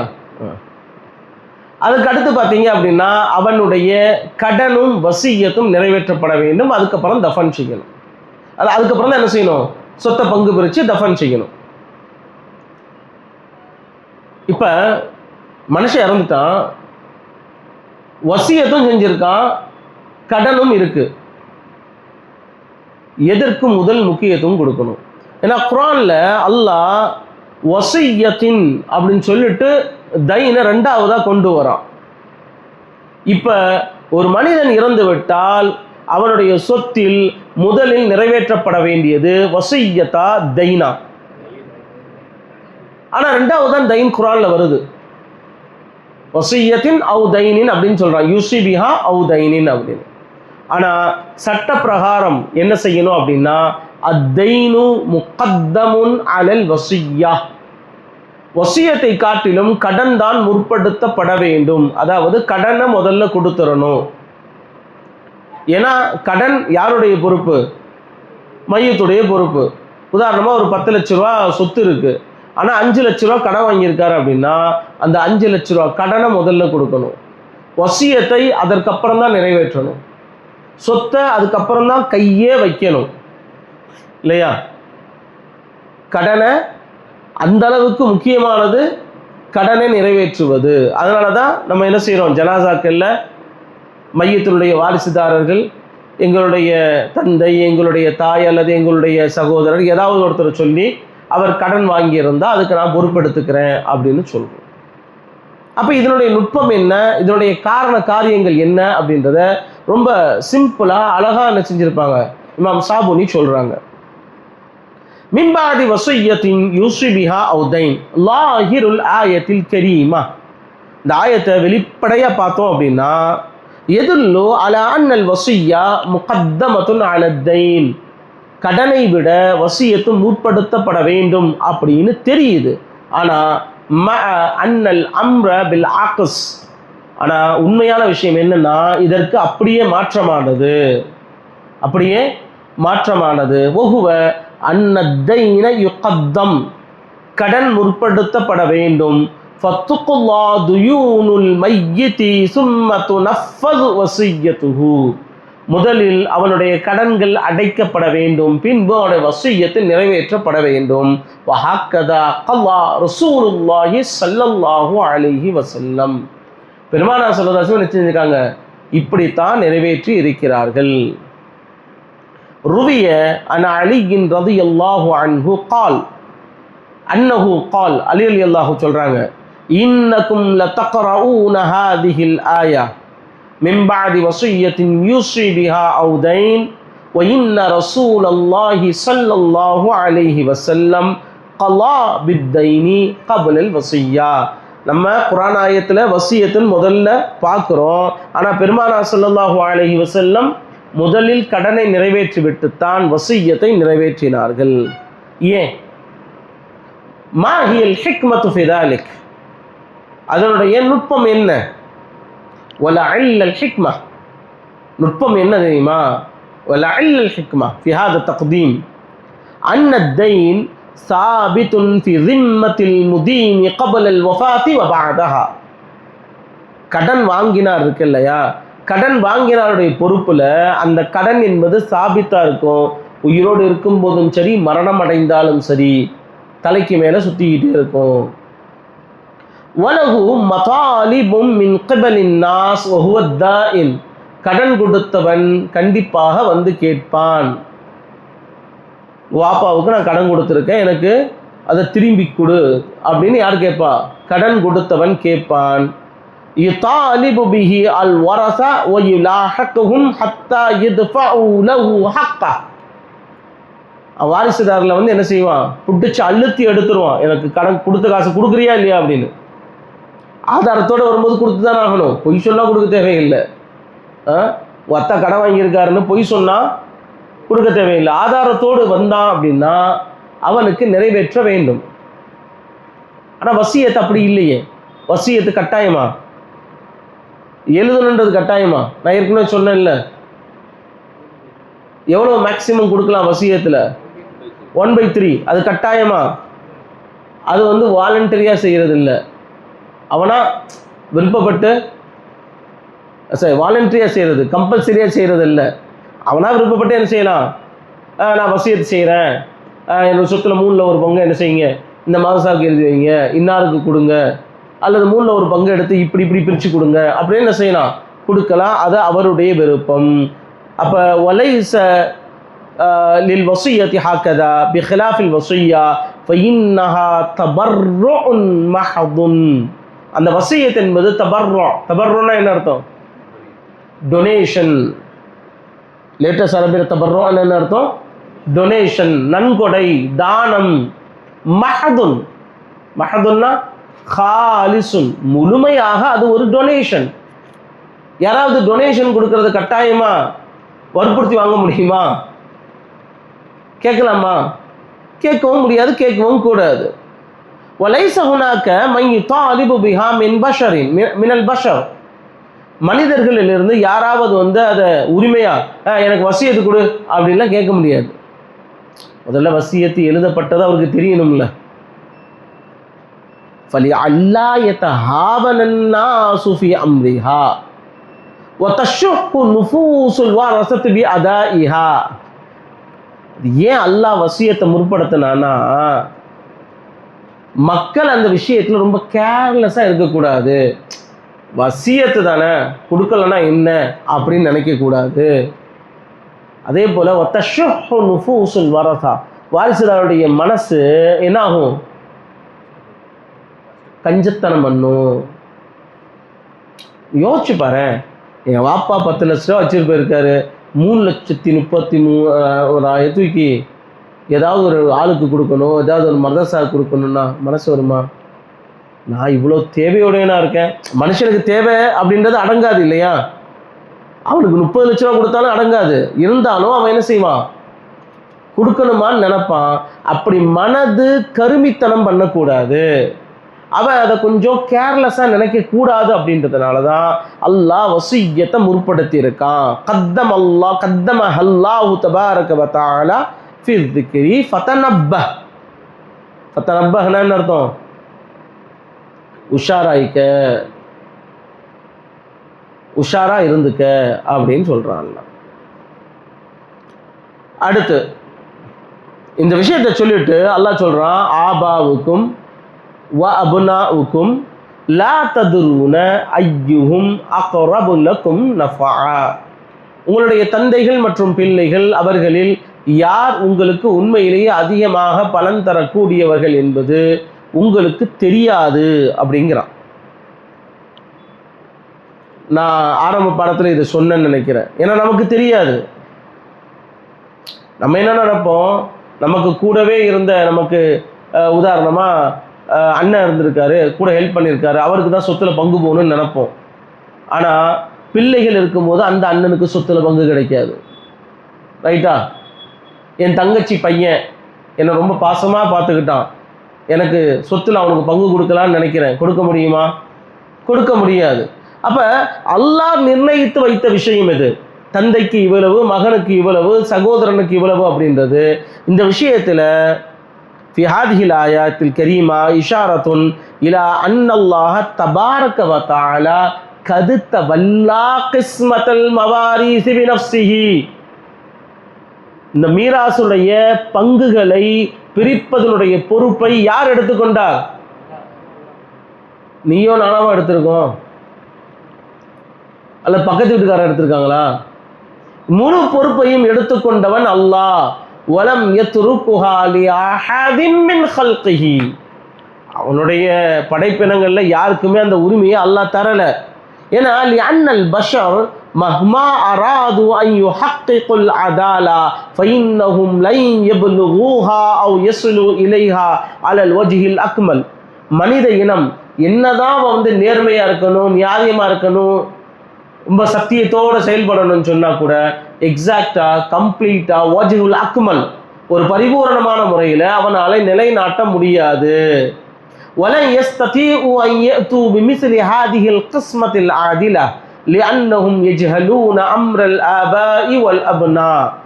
இது போன்ற ஒரு சரியான நடைமுறையை அல்லது விஷயத்தை மனிதர்களால் கொண்டு வர முடியாது. ஏனென்றால் அவர்களுடைய பிள்ளைகள் விஷயத்திலையும் பெற்றோர் விஷயத்திலையும் அவர்களுக்கு முழுமையான அறிவு கிடையாது. وَلَا يَعْرِفُونَ أَيُّهُمْ أَقْرَبُ لَهُمْ نَفْعًا. யார் அதிகமாக பலன் தருவார்கள் என்பது அவங்களுக்கு தெரியாது.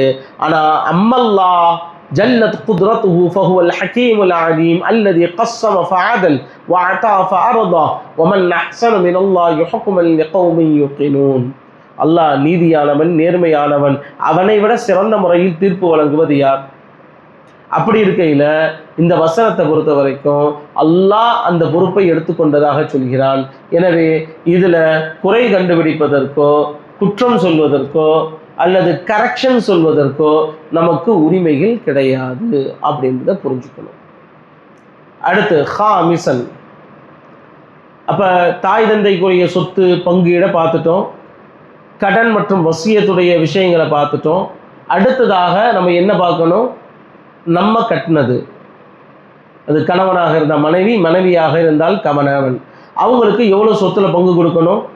ஏற்கனவே நல்ல தெரிஞ்ச விஷயம் தானே, சொல்லுங்க பார்ப்போம்.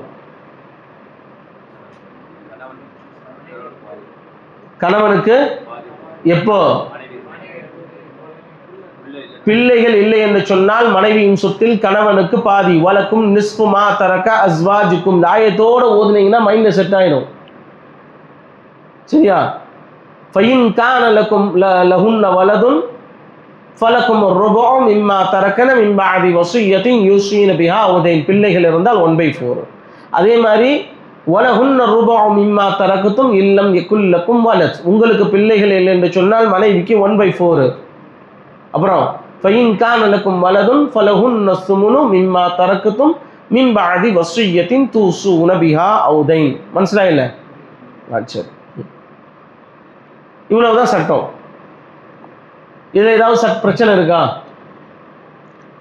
وضحت هذه الآية الكريمة حكم الزوجين وبينت أن لكل من الزوج أو الزوجة حالتين. ரெண்டு ஹாலத் இருக்கு மனைவிக்கும் கணவனுக்கும். என்ன ஹாலத்து? ஃபர்ஸ்ட் ஹாலத்து இதா மாத்தத் الزوجة ولم تخلف فرعا وإرثا فإن نصيب الزوج النصف. மனைவி இறந்து அவளுக்கு பிள்ளைகள் இல்லை என்று சொன்னால், பிள்ளைகள் அப்படின்னா இந்த கணவன் மூலமாக மட்டுமல்ல, வேறு ஒரு திருமணம் முன்னாடியே செஞ்சிருந்து அந்த கணவன் மூலமாக பிள்ளைகள் இருந்தால் இந்த கணவனுக்கு நிஸ்பு கிடைக்காது, ருபுவ தான் கிடைக்கும். அப்போ அந்த மனைவி என்பவள் பிள்ளையே பெறாதவளாக இருக்கணும். அப்படின்னு ஒருவேளை பிள்ளை பெற்றிருந்தா கூட பிள்ளை உயிரோடு இருக்கக்கூடாது. மரணிக்கிற சமயத்தில் அந்த பெண்ணுக்கு வாரிசுகள் இல்லை என்று சொன்னால் கணவனுக்கு நிஸ்பு கொடுக்கணும். இதா மாத்தத் الزوجة وقد خلفت فرعا وإرثا فإن نصيب الزوج الربع. சிம்பிள் இல்லையா? ரெண்டு ஹாலத்து. அடுத்து ஹுக்ம் الزوج أو الزوجات. மனைவி அல்லது மனைவிகளுடைய சட்டம். ஏன் மனைவிகள்னு சொல்றாங்க? 4 மனைவிகள் இருந்தாலும் ருபு தான், உங்களுக்கு சுமுனு தான். பாருங்க, இதா மாத்த ஜௌஜு வலம் யுகல்லிஃப ஃபர்அன் வ இர்தன் ஃபைன்ன நஸீப ஜௌஜதி அவி ஜௌஜாதி. எவ்வளவு? ருபா. கணவன் இறந்து கணவனுக்கு பிள்ளைகள் இல்லை என்று சொன்னால் அந்த பிள்ளை இதே மாதிரி தான். இந்த மனைவிக்கு பிறந்த பிள்ளைகள் மட்டுமல்ல, வேறு ஒரு மனைவி மூலமாக பிறந்த பிள்ளைகளும் இருக்கக்கூடாது. சுத்தமாக வாரிசை இல்லை என்று சொன்னால் மட்டும்தான் மனைவிக்கு எவ்வளவு கிடைக்கும்? 1/4 கிடைக்கும். ஒருவேளை அந்த கணவனுக்கு பிள்ளைகள் இருந்தால் இதா மாத்த ஜௌஜு வகான கத் ஹல்லஃப ஃபர்அன் வ இர்தன், அந்த கணவன் ஒரு வாரிசை விட்டு சென்றிருந்தா ஃபைன்ன நஸீப ஜௌஜதி அவி ஜௌஜாதி எவ்வளவு? சுமுனு. وبالمقارنة بين أحوال الزوجين نجد القرآن الكريم يجعل نصيب الذكر دائما ضعف الأنثى. நல்லா கவனிக்கிறீங்கல்ல, நம்ம ஆரம்பத்திலிருந்து பார்க்குறோம். மகனுக்கும் மகளுக்கும் பார்க்கும்போது லிஸ்தக்கர் மிஸ்ல் ஹல்துல் உன்சைன், அத்தாவுக்கு அம்மாவும் பார்க்கும்போது லிஸ்தக்கர் மிஸ்ல் ஹல்துல் உன்சைன், கணவன் மனைவிக்கும் அதே சட்டம் தான். நிஸ்ஃபு ருபு, இங்கே ருபுனா சுமுனு. அப்போ வலில் ஹிக்மத்தில்லதி வல்லஹ்னாஹா ஃபீமா சபக் இன்த ரத்தி அலா ஷுபஹதி அதாஇத்தீன். மார்க்கத்தினுடைய எதிரிகள் சில கேள்விகள் எழுப்புவாங்க அப்படின்னா சொன்னோம்ல, லிமாதா நஸீபு ذிக்ரி லஅஃபல் உன்சா, அதிலே இதெல்லாம் பார்த்துட்டோம். சரி, அடுத்து சகோதர சகோதரிகளுடைய சட்டம். இதுவும் நான் ஏற்கனவே சொல்லிட்டேன், இங்கே சட்டம் சொல்றத நல்லா கவனிச்சுக்கோங்க. ஒயின் கான ரஜுலின் யூரது கலாலத்தன் அவ் இம்ரஅத்துன் வலஹு அஹுன் அவ் உஹ்துன் ஃபலிகுல்லி வாஹிதின் மின்ஹும ஸுதுஸ் ஃபஇன் கானு அக்ஸர மின் ஸாலிக ஃபஹும் ஷுரகாஉ ஃபிஸ் ஸுலுஸ். இப்போ இந்த வசனத்தில் அல்லாஹ் சொல்லக்கூடிய சகோதர சகோதரிகள் யாரை குறிக்குது, எந்த சகோதர சகோதரிகளை குறிக்குது? ஏற்கனவே சொல்லிட்டேன், சத்தமா தாய் வழி சகோதர சகோதரிகள் இஹ்வத்துன் லி உம்மின குறிக்குது. ஏன் இஹ்வத்துன் லி உம்மின குறிக்குதுன்னு நம்ம சொல்றோம் பாருங்க. அல் முராது பில் இஹ்வத்தி ஹுனா, இந்த வசனத்தில், இந்த வலக்கும் நிஸ்ஃபு மா தரக அஸ்வாஜுக்கும்ன்ற வசனத்தில் இறுதியில் அல்லாஹ் சொல்லக்கூடிய இஹ்வத்துன் அப்படின்றவங்க யாரை குறிக்குதுன்னா, அல் இஹ்வத்து வல் அஹவாத்து லி உம்மின், தாய் வழி, அதாவது வேறு ஒரு கணவன் மூலமாக தாய்க்கு பிறந்த சகோதர சகோதரிகளை குறிக்குது. தூனல் இஹ்வத்தில் அஷிக்கா, உடன் பிறந்த சகோதரர்களை அல்ல.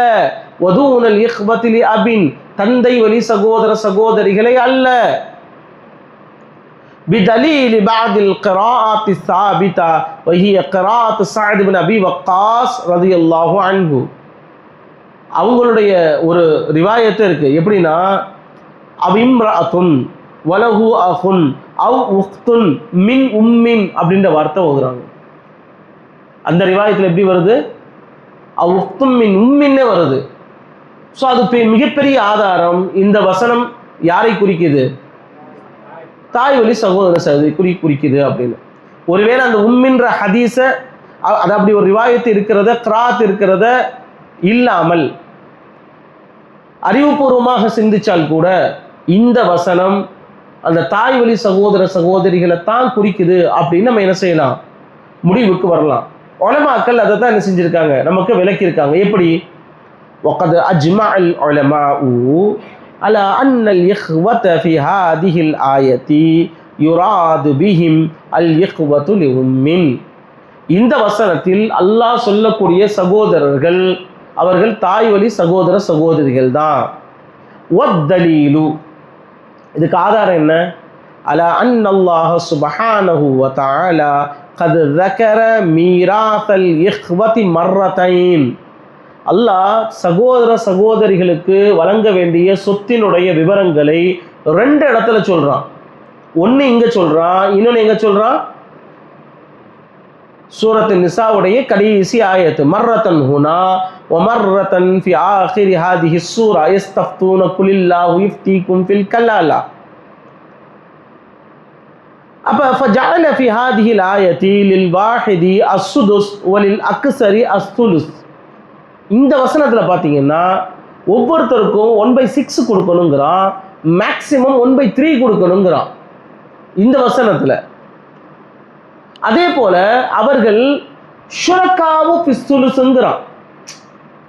அந்த 1/3ல அவர்கள் சரிசம பங்குதாரர்கள் அப்படிங்கிறான். பொதுவாக சொத்து பிரிக்கக்கூடிய விஷயத்தில் லிஸ்தக்கரி மிஸ்லு ஹல்துல் உன்சைன் தான் படிச்சிருப்போம். ஷுரகாவு ஃபிஸ்ஸுலுஸ் அப்படின்றது இந்த இடத்துல மட்டும்தான் எக்ஸ்க்ளூசிவா உள்ள விஷயம், வேற எங்கேயுமே நீங்க பார்க்க முடியாது. அப்ப யதகாஸமூனஹு ஷரீகத்தன் பிஸ்ஸவிய்யா வ ஜஅல ஃபி ஆகிர் ஸூரா லில் வக்தில் வாஹிதா அன்-நிஸ்ஃப். அதே நேரத்தில் கடைசி வசனம் இருக்குல்ல, குலில்லாஹு யுஃப்தீக்கும் ஃபில் கலாலா, அங்க பார்த்தீங்கன்னா சகோதரிக்கு நிஸ்ஃபுங்கிறான். அல்லாஹ். வலில் உன்சைத்தைனி வலில் இஸ்ரத்தைனி அசுலுசைனுங்கிறான். 2 பெண்கள் இருந்தால், 2 சகோதரிகள் இருந்தால் 2/3ங்கிறான். ஒரே ஒரு ஆண் இருந்தால் ஒலி தக்கரி அல் மால் குல்லுஹு அப்படிங்கிறான். அப்போ என்ன புரியுதுன்னா, அப்போ வஜப அன் யகூனல் இஹ்வத்து ஹுனா வ ஹுனாக முக்தலிஃபைன். அப்போ தெளிவாக தெரியுது, சகோதர சகோதரிகளுக்கு அல்லாஹ் சொத்து பங்கிட்டு சொல்கிறான். இந்த இடத்துல அவங்களுக்கு மேக்சிமமே 1/6 தான் கொடுக்கணுங்கிறான். அங்கே பார்த்தீங்கன்னா ஒரே ஒரு சகோதரன் இருந்தால் ஒட்டுமொத்த சொத்தை அவனே எடுத்துக்குவாங்கிறான். 2 சகோதரிகள் இருந்தால் 2/3ங்கிறான். ஒரே ஒரு சகோதரி இருந்தால் நிஸ்ஃபுங்கிறான். ஸோ அப்போ பங்கீட்டில் மாறுபடுது. மாறுபடுனால என்ன தெரியுதுன்னா, இதை விளக்குறதுக்காக வேண்டி தாருத், அது 2 இருக்கக்கூடிய கான்ட்ராடிக்ஷன். தாருதுன்னா என்ன? வேறுபாடு. இந்த வேறுபாடை எப்படி நீக்கிறது? வலம்மா கானல் இஹ்வத்துல் அஷிக்காவு லிஅபின் அக்ரபு மினல் இஹ்வத்தி லில் உம்மின். இப்போ இயற்கையாகவே நான் சென்ற பாடத்தில் சொல்லியிருந்தேன், ஒரு மனிதனுக்கு மிக நெருக்கமான உரிமையான சகோதர சகோதரிகள் யாரு?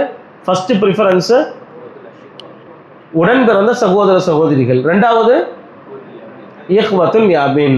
அப்போ இவங்களை காட்டிலும் இப்போ 3வது தான் இஹ்வத்துல் உம்மின்.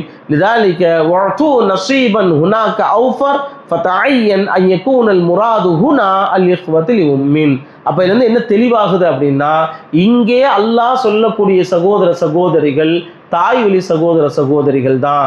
கடைசி வசனத்தில் சொல்லக்கூடிய சகோதர சகோதரிகள் உடன் பிறந்த மற்றும் தந்தை வழி சகோதர சகோதரிகள் அப்படின்றது தெளிவாக தெரியுது. சரியா? சரி, இப்போ எந்த சகோதர சகோதரிகள் தெரிஞ்சுக்கிட்டோம்.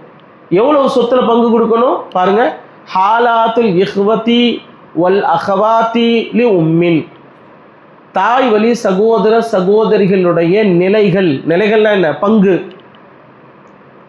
எப்படி கொடுக்கணும்? இதா மாத்த அன் அஹின் லி உம்மின் முன்ஃபரிதின் அவ் உஃப்தின் லி உம்மின் முன்ஃபரிதத்தின் ஃபைன்னல் வாஹித மின்ஹுமா யஹுது சுதுஸ். இப்போ ஒரு ஆள் இறந்துட்டாரு, அவருக்கு வாரிசாக இருப்பது அப்போதைய நிலையில் நல்லா கவனிக்கணும். தாய் வழி சகோதர சகோதரிகள் சில குறிப்பிட்ட சூழ்நிலையில் தான் வருவாங்க, எல்லா சூழ்நிலையும் வரமாட்டாங்க வாரிசா. சரியா? நீங்கள் போக போக பாடத்தை கவனிக்கும் போது உதாரணங்களை பார்க்கும்போது இது ரொம்ப ஈஸியாக புரியும். அப்போ ஒரு மனிதர் இறந்துட்டார் அப்படின்னா அவருக்கு ஒரே ஒரு தாய் வழி சகோதரன் அல்லது ஒரே ஒரு தாய் வழி சகோதரி இருந்தால் அவர்களுக்கு கிடைக்கக்கூடிய பங்கு எவ்வளவு? 1/6 சுதுசு கிடைக்கும். இதா மாத்த அன் அக்ஸரம் இன் ஜாலிக். தாய் வழி சகோதர சகோதரிகள் ஒன்றுக்கு மேற்பட்டு இருக்காங்க அப்படின்னா, யானி அஹவைனி லி உம்மின் அவ் உஃப்தைனி லி உம்மின், 2 சகோதரர்கள் 2 சகோதரிகள் இருக்காங்க அப்படின்னா சொத்தை எப்படி பங்கு பிரிக்கிறது? 1/3 தான் மேக்சிமம் கொடுக்கணும். அந்த 1/3 எப்படி பிரிஞ்சுக்கணும்? அவங்க ஈக்குவலா பிரிக்கணும். யஸ்தஹிக்கூன அஸ்துலுஸ பிஸ்ஸபிய்யா. அந்த 1/3 சரிசமமாக அவர்கள் தகுதி பெறுவார்கள், பங்கிட்டுக் கொள்வார்கள். ஏன்னா அல்லாஹ் எப்படி சொல்றான்? ஃபஹும் ஷுரகாஉ ஃபிஸ் சுலுசி அப்படிங்கிறான். அப்போ வஷ்ஷரிகா தக்ததி அல் முசாவாத் ஃபذكرு ياخذ مثل الانثى لا ضعفها بمقتضى النص القرآن الكريم. நான் இதுவரைக்கும் நம்ம படிச்சதெல்லாம் லிذكر مثل حظ الانثيين படிச்சிட்டோம். அதற்கு அப்படியே மாற்றமான ஒரு நிலை அப்படின்னு சொன்னா இங்கே மட்டும்தான். எங்க மட்டும்தான்? தாய் வழி சகோதர சகோதரிகள் அவர்களுக்கு சொத்து பிரிக்கும் போது மட்டும் அவர்கள் 2க்கும் மேற்பட்டவர்களாக இருக்கும்போது, ஆணும் பெண்ணும் கலந்திருக்கும் போது தலைக்கு ஏற்ற மாதிரி ஈக்குவலா பிரிக்கணுமே தவிர லிذكر مثل حظ الانثيين பிரிக்க கூடாது. ரைட்டா? ஓகே, 2 ஆயத்து முடிஞ்சு. 3வது ஆயத்து எங்க இருக்கு? சூரத்து நிசாவுடைய கடைசி ஆயத்து. யஸ்தஃப்தூன குலில்லாஹு இஃப்தீக்கும் ஃபில் கலாலா அப்படின்னு சொல்றாங்க. கலாலானா என்ன அர்த்தம்? அனாதை சொத்து. அதுக்கு இன்னும் நான் என்ன விளக்கம் சொன்னேன்? லைஸ லஹு அஸ்லுன் வலா ஃபரஉன். பாருங்க, அல் கலாலா மஅனாஹா. கலாலானா என்ன அர்த்தம்? ஐ யமூத்தல் இன்சான், ஒரு மனிதன் இறந்து வலைஸ லஹு வாலிதுன் வலா வலதுன், தந்தையும் இல்லை பிள்ளையும் இல்லை. ஐ லா அஸ்ல லஹு வலா ஃபரா. அதுதான் கலாலா. இந்த கலாலான்ற வார்த்தை எதிலிருந்து எடுக்கப்பட்டது அப்படின்னு சொன்னா, லியன்ஹா முஸ்தக்கத்தும் மினல் கல்லு. கல்ல அதான் மாதி. கல்லன்னா என்ன அர்த்தம்? பிமஅனா ضعف, பலகீனமானான்னு அர்த்தம். கல்லன்னா என்ன அர்த்தம்? பலகீனமானான்னு அர்த்தம். எப்போ சொல்லுவாங்க? யுகாலு கல்ல ரஜுல் இதா ضعف وذهبت قوته. ஒரு 70 வயசு முதியவர் ஒரு 20 வயசுல இருந்து அதே குவத்து இருக்குமா? 40-50 வயசானாலே அந்த குவத்து குறைஞ்சிருது இல்லை? அந்த ஸ்பீடு, அந்த வேகம் எல்லாம் குறையும், இயற்கை தானே. وقد أجمع العلماء على أن الكلالة من مات ليس له والد ولا ولد. உலமாக்கள் எல்லாமே அதில் இஜ்மாஆ சொல்றாங்க. وروي عن أبي بكر الصديق رضي الله عنه أنه قال. அபூபக்கர் ரலியல்லாஹு அன்ஹு சொல்றாங்க, இன்னி ரஅய்து ஃபில் கலாலத்தி ரஅயன். கலாலாவோட விஷயத்துல எனக்கு ஒரு ஐடியாவை தோணுது, ஐடியாவை பார்க்குறேன். அது என்னன்னா, ஃபஇன் கான ஸவாபன் ஃபமினல்லாஹி வஹ்தஹு லா ஷரீக லஹ். சஹாபாக்களுடைய அந்த கண்ணியத்தை பாருங்க. ஒரு ஃபத்வா கொடுக்குறாங்க, ஒரு சட்டத்தை சொல்றாங்க, சொல்லும்போது சொல்றாங்க, நான் சொல்லக்கூடியது சரியாக இருந்தால் ஃபஇன் கான ஸவாபன் ஃபதாலிக மினல்லாஹ். அது யார்கிட்ட வந்துச்சு? அல்லாஹ்விடமிருந்து வந்த உதிப்பு. ஒயின் கான ஹதஅன் ஒயின் யகுன் ஹதஅன், ஒருவேளை அது தவறாக இருந்துச்சுன்னா ஃபமின்னி வமினஷ் ஷைத்தானிர் ரஜீம், அது என்னின் புறத்திலிருந்து வந்தது, ஷைத்தானின் புறத்திலிருந்து வந்தது அப்படின்னு சொல்றாங்க. சொல்லிட்டு அவங்க சொல்றாங்க, வல்லாஹி மின்ஹு பரீஉன், நான் அதை விட்டும் நீங்கியவன். இருந்தாலும் அந்த விஷயத்தை சொல்றேன். கலாலானா என்ன தெரியுமா? அல் கலாலா மா ஹலல் வாலித் வல் வலத். எந்த ஒரு மனிதன் அவனுடைய சொத்துல பங்கு பெறுவதற்கு தந்தையும் பிள்ளையும் இல்லையோ அதுதான் கலாலா. வகால பாதுஹும், சில பேர் சொல்றாங்க, அல் கலாலா ஹுவ மன் லைஸ லஹு வலதுன், பிள்ளை இல்லாததான் அனாதை சொத்துன்னு சொல்லணும், தந்தை இல்லாட்டி என்ன அப்படிங்கிறாங்க.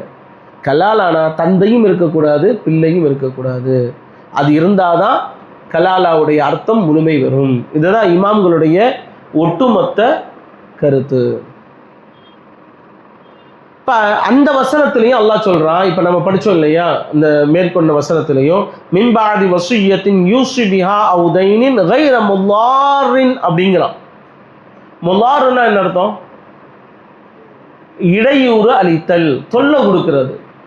சொத்தை பிரிக்கும் போது தொல்லை வருமா? அப்போதான் நிறைய தொல்லை வரும்ல, நிறைய பிரச்சனைகள் வரும்போது சொத்து பிரிக்கும் போது தான் நிறைய பிரச்சனைகள் வரும். அப்போ இந்த இடத்துல முல்லாருன்னா என்ன அர்த்தம்னா, துஃபீதுல் ஆயத்துல் கரீமா அன்னல் வசிய்யத வத்தைன் அல்லதைனி குஸித பிஹிமா அல் இத்ரார். ரெண்டுமே இத்ரார் தான். லா யஜிபு தன்ஃபீதுஹுமா. அப்படி இத்ராரா இருக்கும்போது அதை நிறைவேற்ற வேண்டிய கடமை இல்லை. அது என்ன இத்ராரு? என்ன பிரச்சனை? வல் முதார்ரா ஃபில் வசிய்யா அன் யூஸிய அல்லது யூஸா பி அக்ஸர மின சுலுஸ்.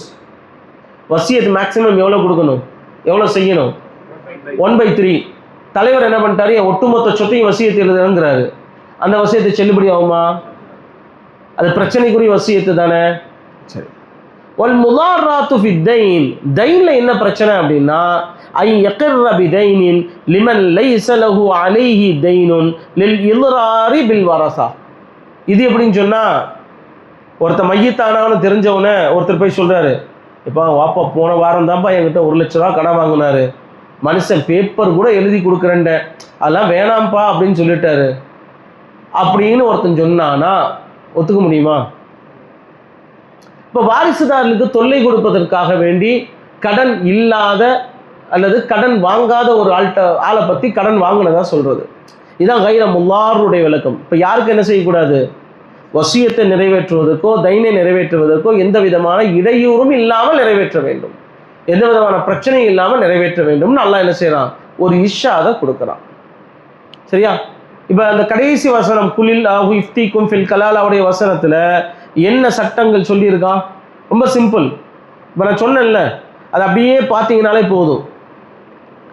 இனிம்ரஉன் ஹலக லைஸ லஹு வலதுன் வலஹு உக்துன் ஃபலஹா நிஸ்ஃபு மா தரக வஹுவ யரிசுஹா இல்லம் யகுல் லஹா வலது. அப்படியே நான் எதுக்கு இப்படி சொல்கிறேன்னா, இந்த சொல்லும்போதே மைண்டில் ஏற்றலாம். ஃபைன் கான தஸ்னதைனி ஃபலஹுமஸ் சுலுசானி மா தரக மிம்மா தரக வயின் கானு இஹ்வதர் ரிஜாலன் வனிசாஅன் ஃபலிஸ்ஸகரி மிஸ்லு ஹத்தில் உன்சயைன் யுபய்யினுல்லாஹு லக்கும் அன் ததில்லு வல்லாஹு பிகுல்லி ஷைஇன் அலீம். இப்போ இந்த வசனத்தில் இதான் கடைசி வசனம். 3 வசனங்கள் தானே முக்கியமான வசனங்கள். கடைசி வசனம், கடைசி சட்டங்கள். அல் அஹ்வாலுல்லதி அஷாரத் இலைஹா அல் ஆயத்துல் கரீமா. இந்த ஆயத்து சொல்லக்கூடிய நிலைகள் என்ன என்ன என்ன சட்டங்கள்? அவ்வலன் இதா மாத்த வஹல்லஃப உக்தன் ஷகீகத்தன் வாஹிதத்தன். ஒரு மனிதன் இறந்துட்டான், அவனுக்கு தந்தை இல்லை, பொண்டாட்டி இல்லை, பிள்ளை இல்லை, இருக்கிறது ஒரே ஒரு சகோதரி அப்படின்னா, அந்த சகோதரி உடன் பிறந்த சகோதரியாகவும் இருக்கலாம், தந்தை வழி சகோதரியாகவும் இருக்கலாம். ஆனால் உடன் பிறந்த சகோதரி இருந்தானா தந்தை வழி சகோதரிக்கு உள்ளே வர முடியாது. ரைட்டா? கூட பிறந்த சகோதரி இருக்கா அப்படின்னா, வலம் யகுல்லஹு அஸ்லுன் வலா ஃபரஉன் ஃபலில் உக்தி ஷகீகதி அவில் உக்தி லிஅபின் நிஸ்ஃபு தரிகா. அப்படி தானே வருது. ஃபலஹா நிஸ்ஃபு மா தரக்குன்னு அல்லாஹ் சொல்கிறான். ஒரே ஒரு சகோதரி இருந்தால் அவளுக்கு எவ்வளோ கொடுக்கணும்? நிஸ்ஃபு கொடுக்கணும். ரெண்டாவது, இதா மாத்த வஹல்லஃப உக்தைனி ஷகீகதைனி ஃபஅக்ஸர அவு லிஅபின் வலம் யகுல்லஹு அஸ்லுன் வலா ஃபரஉன் ஃபலிஷ் ஷகீகதைனி அவு லிஅபின் அஸ்ஸுலுசானி மினத் தரிகா. சொத்துல இருந்து அவங்களுக்கு 2 சகோதரி இருந்தால் எவ்வளோ கொடுக்கணும்? 2/3 கொடுக்கணும். சாலிசன், 3வது சட்டம். இது நம்ம ஏற்கனவே படிச்சுட்டு இருந்ததுனால ஸ்பீடாக போகிறேன். இதா மாத்த வஹல்லஃப இஹ்வதன் வ அஹவாத். அந்த மையத்துக்கு அசலும் இல்லை, ஃபரவும் இல்லை, ஆனால் சகோதர சகோதரிகள், அது தந்தை வழி சகோதர சகோதரிகளோ அல்லது உடன் பிறந்த சகோதர சகோதரி இருக்காங்க அப்படின்னா, ஃபஇன்ன தரிகா யதகாஸமுஹா அல் இஹ்வது வல் அஹவாத்து அலா அஸாஸி அன்ன நஸீப ذكரி லிஅஃப நஸீபில் உன்சா. இது பிரச்சனை இல்லைல்ல. ஏன்னா இதுக்கு முந்தி நம்ம படித்தது அஹ்வாத்துல் உம்மில் என்ன படித்தோம்? இதே சட்டமாக படித்தோம். என்ன படித்தோம்? ஃபஹும் ஷுரகாவு ஃபிஸ் சுலுசி. அவர்கள் சரிசமமாக பிரித்துக் கொள்வார்கள். ஆனால் இங்கே 1:2. 4வது சட்டம், இதாமா அத்தத்தி ஷகீகா. ஒரு சகோதரி இறந்துட்டா, லைசலஹா அஸ்லுன் வலா ஃபரஉன். அந்த சகோதரிக்கு புருஷன் இல்லை, பிள்ளை இல்லை, தந்தை இல்லை, தாய் இல்லை, யாருமே இல்லை, இருக்கிறது ஒரே ஒரு சகோதரன் இருக்கான். அவன் என்ன செய்வான்? மொத்தமாக எடுத்துக்குவான். ஃபைனல் அஹ ஷகீக் யகுது ஜமீஅல் மால். அவன் தான் மொத்தமாக எடுத்துக்குவான். வஹுவ யரிசுஹா. அந்த ஆயத்தில் அல்லாஹ் அதை தெளிவாக சொல்கிறான். வஹுவ யரிசுஹா இல்லம் யகுல் லஹா வலதுன். அந்த பெண்ணுக்கு பிள்ளை இல்லை என்றால் அந்த சகோதரன் ஒட்டுமொத்த சொத்தை என்ன செஞ்சுக்குவான்? எடுத்துக்குவான். சரியா? முடிய போகுது கடைசி லைனு. ஃபைனல் அஹ ஷகீக யகுது ஜமீஅல் மால் வஇன் கான ஹுனாக அக்ஸர மின் அஹின். ஒன்றுக்கு மேற்பட்ட சகோதரர்கள் இருந்தால் என்ன செய்வாங்க? இக்தஸமு அல் மால் அலா அததி ரூஸ். ஆண்கள் மட்டும் இருந்தால் தலைக்கு ஏற்ற மாதிரி பிரிச்சுக்குவாங்க. 10 சகோதரர் இருக்காங்கன்னா ஆளுக்கு ஒரு பங்கு 10 பிரிச்சு எடுத்துகிட்டு போயிட்டே இருப்பாங்க. ஸோ இதுதான் சகோதர சகோதரிகளுடைய சட்டம். வஹக்கதா ஹுக்முல் இஹ்வதி வல் அஹ்வாத்தி லிஅபின் இந்த உஜூதி அல் இஹ்வத்தில் அஷிக்கா இந்த அதமை உஜூதி இஹ்வத்தில் அஷிக்கா அவில் அஹ்வாத்தி ஷகீகாத். உடன் பிறந்த சகோதர சகோதரி இல்லைன்னா ஆட்டோமேட்டிக்காக யார் வருவா? தந்தை வழி சகோதர சகோதரிகள் இந்த இடத்துக்கு வந்துடுவாங்க. சரிங்களா? ஸோ இதுதான் இன்னைக்கு நம்ம படிக்கிற பாடம். ஃபுல்லாக நம்ம படித்தது 3 வசனங்களில் இருக்கக்கூடிய சட்டங்கள். லிஸ்ஸகரி மிஸ்லு ஹத்தில் உன்சையில் ஆரம்பித்து மகன் மற்றும் மகளுடைய உரிமைகள் என்ன, அவங்களுக்கு கொடுக்க வேண்டிய சொத்தினுடைய சட்டங்கள், தாய் தந்தைக்கு கொடுக்க வேண்டிய சொத்தினுடைய சட்டங்கள், அதற்கடுத்து 3 வகையான சகோதர சகோதரிகள், தாய் வழி மற்றும் தந்தை வழி, உடன் பிறந்த சகோதர சகோதரி சட்டங்களை படித்தோம். இதுக்கு நடுவில் தைனு முற்படுத்தணுமா வசியத்து முற்படுத்தணுமான்னு படித்தோம். சரியா? இப்போ அல்லாஹ்வுடைய கிருபையில் முதல் பாடம் முடிஞ்சிருச்சு. இந்தானே ஒரு பாடம் முடிஞ்சிருச்சு. அடுத்து நம்ம பார்க்க போகிறது இரண்டாவது பாடம். இன்ஷா அல்லாஹ் நெக்ஸ்ட் கிளாஸில் பார்ப்போம்.